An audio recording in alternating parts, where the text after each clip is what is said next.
Soomaaliyaan meeshaalee waraanaa gurguddoo garaagaraa Masrii irraa akka argattee fi dabalataanis yeroo itti aanu eeggachaa jiraachuu hanga'an Soomaaliyaa tokko mirkaneessan. Osoo maqaan isaanii hin eeramin BBC Soomaaleetti ka dubbatan hanga'an kun guyyoota darban keessa dooniitiin fe'amanii ulaa galaana Moqadishoo ka qaqqabee meeshaalee waraanaa kana mootummaan Soomaaliyaa ka hidhatu ta'uu eeraniiru. Meeshaaleen waraanaa gara Somaaleetti ergaman kunneen misaa'iloota farra xiyyaaraa, madfiiwwanii fi meeshaalee waraanaa xixiqqaa ta'uu hanga'an kun dabaluun ibsaniiru. Meeshaan waraanaa guddaan kun karaa ulaa galaanaa Moqadishootiin gara Soomaaliyaa galuu isaa ilaalchisuun sabaa himaaleen biyyattii gabaasaa akka jiran yoo ta'u, fuula miidiyaalee hawaasaa garagaraa irrattis suuraawwan kan agarsiisanis qoodamaa jiru. Sabaa himaaleen Soomaaliyaa meeshaaleen waraanaa kunneen ulaa galaanaa Moqadishoo qaqqabanii ka buufaman doonii Masriitiin ta'uu gabaasaniiru. Fuula miidiyaalee hawaasaa irratti dilbata kaleessaarraa kaase meeshaaleen waraanaa gurguddoo gosa garagaraa fi konkolaataawwan fe'umsaa meeshaalee waraanaa fe'atanii saamsamanii imalaa turan daandii Moqadishoorra yeroo darbanitti mul'ataniiru. Hanga'an mootummaa Soomaaliyaa BBC Soomaalee dubbisee fe'umsa meeshaa waraanaa amma gale kanatti dabalataan yeroo itti aanutti taankii akka eegan ibsaniiru. Oduun kun ka dhaga'ame yeroo Masriin waliigaltee waraanaa Soomaaliyaa waliin taasifteen loltoota ishee Soomaaliyaa keessatti bobbaasuuf fedhii akka qabdu ibsuu hordofe Itoophiyaan mormii qabdu dhageessifatteen boodadha.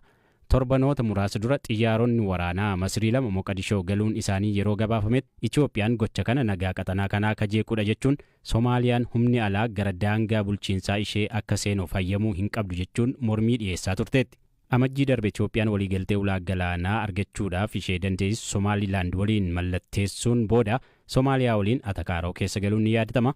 Rakkoon biyyoota lamaan gidduutti erga dhalateen booda sababa hidha guddicha Abbayyaa irratti Itoophiyaa waliin wal dhabdee ka jirtu Masriin Soomaaliyaa cinaa dhaabbachuun deeggarsa barbaachisu hunda gochuuf qophaa'uu beeksifteetti. Meeshaan waraanaa amma karaa ulaa galaanaa Moqadishootiin seeneera jedhame kun ka jalqabaa miti. Hagayya darbes xiyyaaronni waraanaa lama meeshaa waraanaa fi rasaasa fe'an Moqadishoo galuun isaanii ni yaadatama.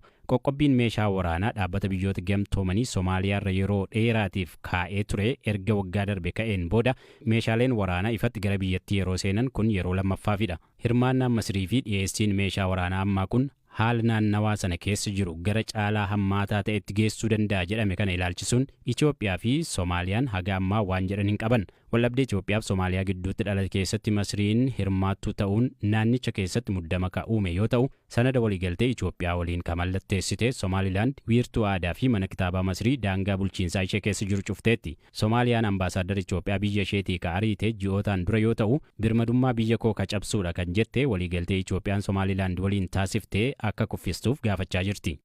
Paakistaanitti haleellaan boombii ambaasaaddara Itoophiyaa dabalatee dippiloomaatota irratti qiyyaafatee lubbuu galaafate. Haleellaan boombii konkolaataa jila dippiloomaatonni ittiin imalaa turan irratti xiyyeeffatee lubbuu poolisii galaafateera. Hiikaa fi tasaa dabalata qaba. Haleellaan kun ambaasaaddara Itoophiyaa dabalatee dippiloomaatota biyyoota garaagaraa irratti kan xiyyeeffatedha. Dippiloomaatonni biyyoota adda addaa Paakistaan bakka turizimiin beekamtu Sulula Iswaat jedhamu daawwachuuf yeroo jiran dilbata kaleessaa dhaqqabe. Ministeerri dhimma alaa Itoophiyaa ibsa baaseen haleellaa dhaqqabe balaaleffachuun maatii miidhamtootaaf jajjabina hawweera. Itoophiyaan haleellaa ambaasaaddara Itoophiyaa dabalatee jila ambaasaadarota biyyoota alaa irratti Paakistaan keessatti raawwate ni balaaleffatti jedha ibsi ministeera dhimma alaa Itoophiyaa kun. Dho'iinsa boombii daandii irratti kiyyeeffameen poolisoota dippiloomaatota dabalanii deemaa turan keessaa tokko rukutamuun yoo du'u, poolisoonni biroo 3 madaa'uu Reuters gabaase. Dippiloomaatonni biyyoota garaagaraa kunneen Sulula Iswaat jedhamu daawwachuuf imalarra osoo jiranii haleellaan boombii kan isaan mudate yoo ta'u, Paakistaanitti dippiloomaatonni kun nagaa ta'uu isaanii itti aanaa hoogganaan poolisii Iswaat Alii Gaandaapuur ibsaniiru.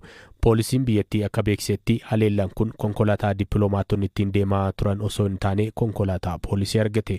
Dippiloomaatonni Paakistaanitti haleellaan irratti gaggeeffame kun ambaasaaddara Itoophiyaa kan Indooneeziyaa, Kazaakistaan, Boosniyaa Herzegoviinaa, Zimbaabuwee, Raashiyaa, Iraanii fi kaanis keessatti akka argaman miidiyaaleen gabaasaniiru.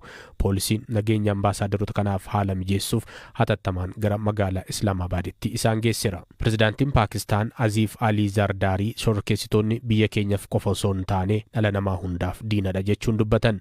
Haleellaa kanaaf hanga ammaatti qaamni itti gaafatamummaa fudhatee hin jiru. Poolisiin Paakistaan daandii cufuun naannichatti uggura sochii labseera. Qaama haleellaa kana raawwates adamsaan jira jechuun ibse. Humni farra shororkeessitootaa Paakistaan Sulula Iswaat keessa bal'inaan to'annoo gaggeessu. Naannichi iddoo buufata hidhattoota IS ture.